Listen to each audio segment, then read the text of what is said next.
नमस्कार दोस्तों, मेरा नाम है संदीप कुमार। आप सबका एक बार फिर से स्वागत है हमारे यूट्यूब चैनल पे और इंस्टाग्राम चैनल पे। आज का हमारा जो मेन अपडेट है वो है कुछ ऐसी कंट्रीज़ के बारे में जहाँ पे बहुत सारे वीज़ा रिफ्यूज़ हो रहे हैं। रिफ्यूज़ होने के भी बहुत सारे कारण हैं, पॉजिटिव केस भी हैं ऐसे जो बहुत सारे वीज़ा रिफ्यूज़ हुए हैं। तो बात कर लेते हैं उन कंट्रीज़ के बारे में। पहली कंट्री ऑस्ट्रेलिया। अगर आपको लगता है कि ये डाटा आपके पास कहाँ से आया है, हमारे पास ऐसे बहुत सारे डाटा इकट्ठे होते रहते हैं क्योंकि हमारे पास ऐसे बहुत सारे एजेंट है, कंसल्टेंट है जो हमारे साथ जुड़े हुए हैं, हमसे काम करवाते हैं। एडमिशन का प्रोसेस हो चाहे वीज़ा का प्रोसेस हो, तो ये जितने भी एजेंट्स हैं हमारे जो जुड़े हैं हमारे साथ, अहमदाबाद, मुंबई और अपना दिल्ली, हरियाणा, पंजाब, यहाँ से बहुत सारे लोग जुड़े हुए हैं। एडमिशन और वीज़ा में हमसे हेल्प लेते रहते हैं। तो इन्हीं के जो ग्रुप जो बने होते हैं उनसे हमें पता चलता है कितने लोगों के वीज़ा लग रहे हैं, कितने लोगों के वीज़ा रिफ्यूज़ हो रहे हैं। तो ये सारा डाटा आपके सामने लेके आए हैं, इकट्ठा किया हमने। अगर आप इन कंट्रीज़ में जा रहे हैं तो इस वीडियो को पूरा जरूर देखिएगा। तो पहली कंट्री में बात कर लेते हैं ऑस्ट्रेलिया। ऑस्ट्रेलिया में बहुत सारे वीज़ा रिफ्यूज़ हो रहे हैं, कम से कम 90%, 100 में से 90% लोगों को वीज़ा रिफ्यूज़ हो रहा है। कारण ये है कि वहाँ की गवर्नमेंट ने पहले मना कर दिया था, हम इस बार उन्हीं को वीज़ा देंगे जो जेन्युइन स्टूडेंट हैं, जिनकी शादी ना हुई हो, अभी अभी बच्चा पास हुआ हो, उसने अप्लाई किया हो, 6.5 से ज़्यादा बैंड हो, तो उनको हम एडमिशन और वीज़ा दोनों दे देंगे। अगर जहाँ में कोई शक हुआ इसने किसी एजेंट से अप्लाई करवाया है या फंड इसने बाहर से अरेंज किए हैं या फिर 1 साल का गैप है, इसका जो बोर्ड है ज़्यादा इसकी वैल्यू नहीं है या फिर कुछ और लोकेशन से आ रहा है, तो उनको दिक्कत कर रहा है। ज़्यादातर दिक्कत किन किन कर रहे हैं? नॉर्थ इंडियंस वालों के लिए। बाकी जो अदर किसी स्टेट से साउथ से है, ईस्ट से है, वैसे उनको तो कोई दिक्कत नहीं कर रहे हैं। ज़्यादातर पंजाब और हरियाणा को बहुत तंग किया जा रहा है ऑस्ट्रेलिया गवर्नमेंट की तरफ से कि इन लोगों को वीज़ा बिल्कुल नहीं देना, क्योंकि ये लोग जहाँ पे आते हैं पढ़ाई नहीं करते, सारा दिन काम करते हैं, ना ही यूनिवर्सिटी की फ़ीस पे कर रहे हैं। जो यूनिवर्सिटी है वो भी माइग्रेट होकर दूसरी यूनिवर्सिटीज़ में जा रहे हैं, जिसकी वजह से यूनिवर्सिटी ने बहुत सारी कंप्लेंट डाली इमिग्रेशन को कि जो पंजाब से स्टूडेंट आ रहे हैं वो बिल्कुल भी सीरियस नहीं है पढ़ाई के मामले में, और हमारी यूनिवर्सिटी को बहुत नुकसान उठाना पड़ रहा है, जिसकी वजह से क्योंकि पंजाब हरियाणा को तो मज़े आ रहे हैं पर उनको बहुत दिक्कत हो रही है। तो इसकी वजह से लोगों को समझना पड़ेगा कि कृपया ऐसी कंट्रीज़ में जाके, इतनी अच्छी कंट्री में जाके आप ऐसी हरकतें ना करें, जिसकी वजह कि आने वाले जो पंजाब को जो जेन्युइन स्टूडेंट है, जो पढ़े लिखे बच्चे, उनके साथ जो ज़िंदगी ख़राब ना हो। तो मैं यही रिक्वेस्ट ही कर सकता हूँ, ज़्यादा उनकी आपकी लाइफ है, आपने क्या करना क्या नहीं करना वो आपकी पर्सनल लाइफ है।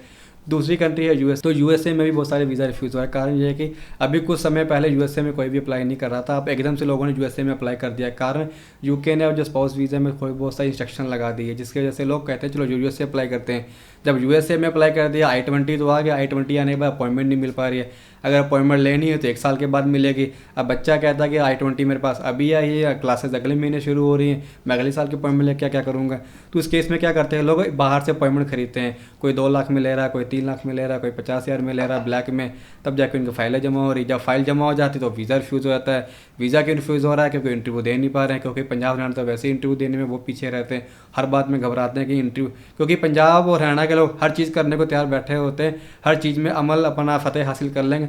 जब बात आती है इंटरव्यू में डरने लगते हैं। ऐसा सबके साथ नहीं है, 10% लोग ऐसे हैं जो हाई क्वालिफाई में जाकर इंटरव्यू देते हैं, वीज़ा उनको मिल जाता है। क्योंकि जो यूएसए का वीज़ा लेने का मूल मंत्र होता है वही आपकी पर्सनैलिटी डेवलपमेंट। आपकी जितनी अच्छी पर्सनैलिटी होगी स्टूडेंट वाली, उतना आसानी से आपको यूएसए का वीज़ा मिल जाता है। अगर आप सोच रहे हो कि आप ज़्यादा पढ़े लिखे हो, 7 बैंड है, मैं पैजामा पहन के इंटरव्यू देने जाऊँगा, तो उसका कोई फ़ायदा नहीं है, तो आपका वीज़ा रिफ्यूज़ होना आता है। तो अगर आप टूरिस्ट वीज़ा अप्लाई कर रहे हैं उसमें भी आपको बहुत सारी दिक्कत हो रही है, उसमें भी आपको वीज़ा रिफ्यूज़ल हो सकती हैं। ये सिर्फ उन लोगों के लिए है जो पंजाब हरियाणा दिल्ली से अप्लाई करें, उनको वीज़ा रिफ्यूज़ल में बहुत ज़्यादा दिक्कतें आ रही। अपॉइंटमेंट में भी दिक्कत आ रही है। अगर अपॉइंटमेंट की दिक्कत है तो मैं कहूँगा पीछे से क्विट कर लीजिए। अगर आपको लगता है मेरा वीज़ा आ जाएगा, मैं बेस्ट दे सकता हूँ, तो चाहे अपॉइंटमेंट चाहे 10 लाख की खरीदिए चाहे 2 लाख की खरीदिए, वो आपकी मर्जी है, वहाँ पे अप्लाई कर सकते हैं। तो तीसरी कंट्री है कनाडा। कनाडा एक टाइम था जब वहाँ पे 100% वीज़ा मिल जाता था। 2 ही चीज़ें रिक्वायरमेंट होती थी, आपके 12वीं में 60% नंबर होने चाहिए, 6.5 बैंड है, तो आप 100% आँख बंद करके वीज़ा ले लीजिए, 1.5 महीने में वीज़ा मिल जाता था।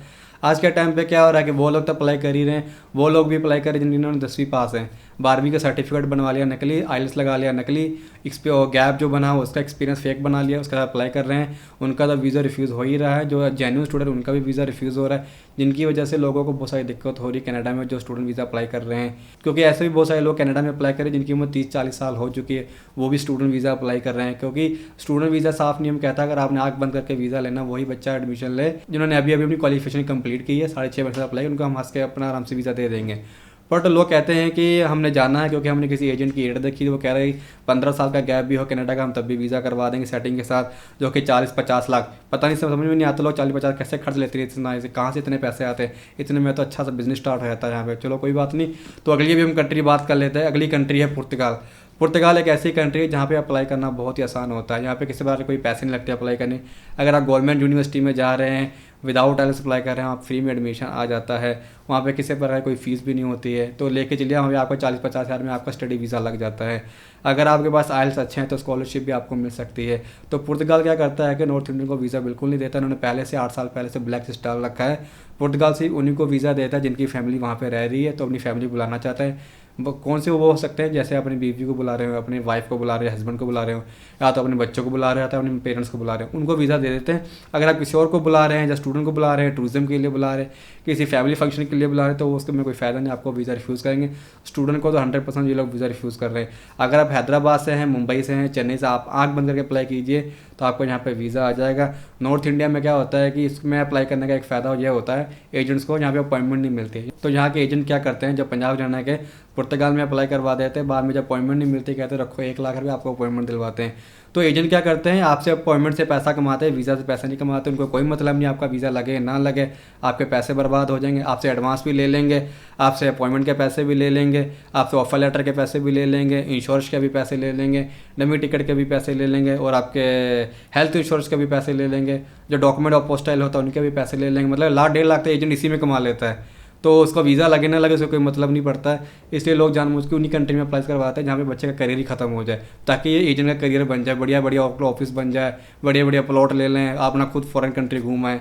तो इन चीज़ों से आपने बच के रहना। इन कंट्री पुर्तगाल में आपने कभी अप्लाई नहीं करना अगर आप पंजाब, हरियाणा, दिल्ली और राजस्थान से। तो अगली कंट्री है इटली। इटली भी एक ऐसी ही कंट्री है जहाँ पे आप बहुत सारे वीज़ा रिफ्यूज़ल्स हो रहे हैं। अगर आप यहाँ पे 100% वीज़ा लेना चाहते हैं तो सेट का एग्ज़ाम दीजिए, आपको 100% वीज़ा मिल जाएगा, क्योंकि बहुत सारे ऐसे कोर्स हैं जहाँ पे सेट की रिक्वायरमेंट नहीं है। अगर आपके पास सेट का एग्ज़ाम है तो आपको 100% वीज़ा मिल जाएगा। कॉमर्स वालों के लिए सेट की रिक्वायरमेंट नहीं है।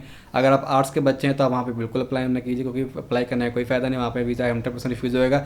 आप रिकॉर्ड चेक करेंगे, पिछले 6 साल से नॉर्थ इंडियन का किसी का भी एक का वीज़ा नहीं आया।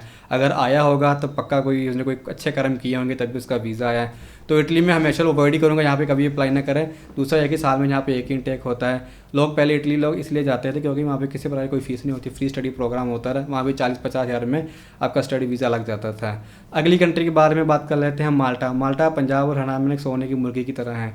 जो भी एजेंट इस माल्टा को अप्लाई करता है वो हमेशा पैसे कमाता है। स्टूडेंट का वीज़ा चाहे लगे ना लगे, ये बिल्कुल सेम पुर्तगाल की तरह है। इसमें क्या होता है, यूनिवर्सिटी से एजेंट को कमीशन भी मिलती है, अपॉइंटमेंट से भी पैसा कमाया जाता है 40-50 जो कि इतनी पैसा लेते। माल्टा में क्या होता है कि जब एजेंट वहाँ पे अप्लाई करता है तो वहाँ से उसको कमीशन मिलती है, वहाँ से भी पैसा कमा लेता है। तो सबसे बड़ा जो ज़्यादा जो जैकपॉइंट लगता है वो है अपॉइंटमेंट से भी पैसे कमाते हैं, हेल्थ इंश्योरेंस से कमाते हैं, ऑफर लेटर से पैसे कमाते हैं, और आपका जब ऑफर लेटर आ जाता है उसके भी पैसे ले जाते हैं। कहते हैं कि इंटरव्यू की तैयारी कराएंगे उसके भी पैसे आपसे ले जाते हैं। इसमें भी 1-1.5 लाख रुपये एजेंट पहले से ही कमा लेता है आपसे धीरे धीरे। जब आपका वीज़ा रिफ्यूज़ होता है उसको कोई फ़र्क नहीं पड़ने वाला कि आपका वीज़ा लगे ना लगे, वो तो 1.5 लाख रुपये कमा के साइड पे हो गया। तो आपने इन चीज़ों से बचना है। अगर आप माल्टा में अप्लाई कर रहे हैं तो माल्टा में बिल्कुल अप्लाई ना करें। ये नहीं कि वीज़ा नहीं लगते, अगर 100 लोगों ने अप्लाई किया है तो 5 लोगों को वीज़ा पक्का मिल जाएगा, 95% लोगों को वीज़ा रिफ्यूज़ होगा। क्यों रिफ्यूज़ होगा? कारण यही है कि बच्चे माल्टा आते हैं, वहाँ पढ़ते नहीं, सीधा वहाँ से पुर्तगाल चले जाते हैं। तो अगली कंट्री है पोलैंड और चेक रिपब्लिक। ये दोनों कंट्री में सेम यही हाल है। यहाँ पे अप्लाई करना बहुत ही आसान होता है, 100% आपका एडमिशन आ जाता है 2 दिन के अंदर। कभी कभी 2 घंटे में भी ऑफर लेटर आ जाता है, फ़ीस पे करो।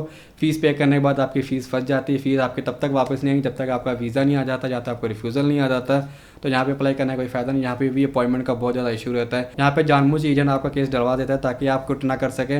एक बार आपकी फ़ीस चले गए तो आपको अपॉइंटमेंट लेनी ही पड़ेगी। ऐसे माल्टा में भी होता है, पुर्तगाल में भी होता है, USA में भी होता है। एक बार आपने फ़ीस पे कर दी या I-20 ले लिया या ऑफर लेटर ले लिया, आपकी अपॉइंटमेंट लेना मजबूरी बन जाता है। तो आप वही अपॉइंटमेंट के पैसे देने के लिए तैयार हो जाए, जो कि 50,000 से लेकर 1 लाख तक आदमी पैसे देने के लिए तैयार हो जाता है। तो मैं सबको यही रिकमेंड करता हूँ, आप कभी भी उस कंट्री में कभी अप्लाई ना करें जहाँ पे अपॉइंटमेंट का इशू होता है, क्योंकि हर बच्चा जो स्टूडेंट है ऑफर लेटर लेके एडमिशन लेके अपनी फ़ाइल लेके बैठ जाता है, फ़ाइल सालों तक जमा नहीं हो पाती। तो उस कंट्री में जाने का क्या फ़ायदा? उससे अच्छा वो कंट्री चूज़ करो जहाँ पे आराम से एडमिशन भी आ जाए, वीज़ा भी आ जाए, वीज़े भी लग रहे हो आराम से, वहाँ चले जाइए, कोई दिक्कत नहीं। पैसे कम लग रहे हैं तो कोई दिक्कत नहीं है, वहाँ पे थोड़ी महंगी कंट्री है तो कोई भी दिक्कत नहीं। बट आपका एडमिशन वीज़ा तो आ रहा है, आपकी पढ़ाई तो का गैप तो नहीं ख़राब हो रहा है ना।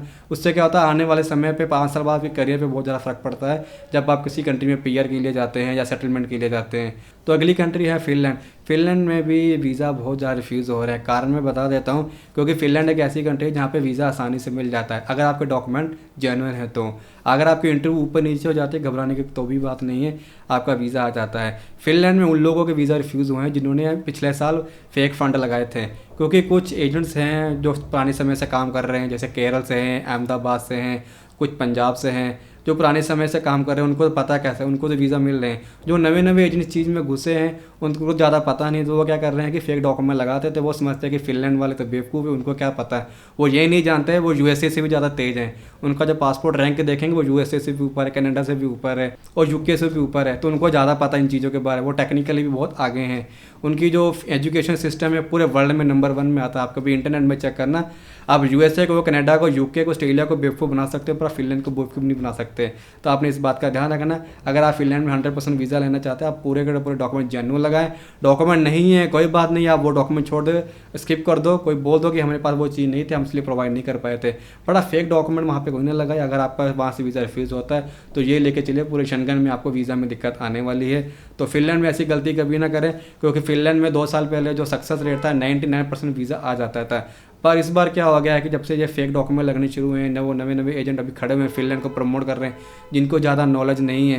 उन्होंने क्या किया, वो जो रेशो ख़राब करती है वो रेशो है 60% तक आ चुका है। 40% लोगों के वीज़ा रिफ्यूज़ हुए हैं। तो ये वो कंट्री है जहाँ पे बहुत सारे वीज़ा रिफ्यूज़ हो रहे हैं। अगर आप इन कंट्रीज में अप्लाई कर रहे हैं, पहले अवेयरनेस ले लीजिएगा, जानकारी ले लीजिए, कोई दिक्कत तो नहीं आ रही है।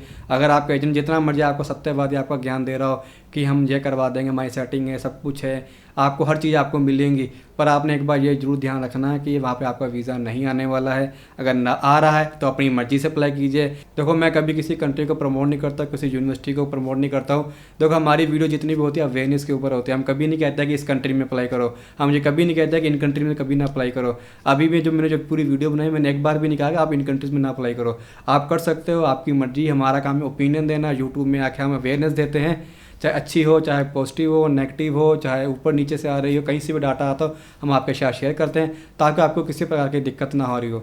अगर आपको किसी प्रकार के एडमिशन में दिक्कत आ रही है, गूगल में जाकर सर्च करिए, आपको बहुत सारी चीज़ें मिल जाती है। यूट्यूब से जाइए, वहाँ जाकर सर्च की जाते हैं। जो यूट्यूबर अपना फ़ोन नंबर नहीं देता उनसे आप जानकारी मत ले, क्योंकि वो क्या कहता है अपने व्यूज़ बढ़ाने के लिए आपको फेक चीज़ें दिखाते रहते हैं। उनसे आप बात भी नहीं कर सकते, उनको सिर्फ व्यूज़ से मतलब है, क्योंकि व्यूज़ जितना ज़्यादा होंगे, जितने ज़्यादा सब्सक्राइबर होंगे, उतने उनको वहाँ से पैसे मिलते हैं। मेरा यूट्यूब चैनल एक ऐसा चैनल है जहाँ भी जिसकी मोनेटाइजेशन ऑफ है। आप कोई भी मेरी वीडियोस देखते कभी उसमें ऐड नहीं आती है, तो मैं ऐड के लिए यहाँ पे पैसे कमाने के लिए मैं अपने यूट्यूब पे कभी वीडियो नहीं बनाता हूँ। तो अवेयरनेस के हमेशा वीडियो मैं चाहता हूँ जितने भी स्टूडेंट हमारे इंडिया के अवेयर रहें, मेरी वीडियोस देखते रहें, ताकि आपको आप सारी जानकारी मिलती रहे, आप गलत एजेंटों से बच सकें। आपके जहाँ 10-8 लाख लगने, आप कम पैसों में भी जा सकते हैं। ऐसी बहुत सारी वीडियो अपने चैनल पर बनाता रहता हूँ। अगर आपको किसी प्रकार कोई दिक्कत आ रही है एडमिशन वीज़ा में, मेरी सहायता भी ले सकते हैं। अगर आप मिलना चाहते हैं तो एक दिन पहले अपॉइंटमेंट लेके भी आप मुझसे मिल सकते हैं। अगर आप चाहते हैं कि ऐसी अपडेट आपको मिलती रहे किसी भी कंट्री के बारे में, चाहे अच्छी कंट्री हो चाहे बुरी कंट्री हो, तो मेरे चैनल को सब्सक्राइब कर लीजिएगा, इंस्टाग्राम पे है तो फॉलो कर लीजिएगा और वेट कीजिएगा ऐसी ही आने वाली वीडियोज़ का। नमस्कार।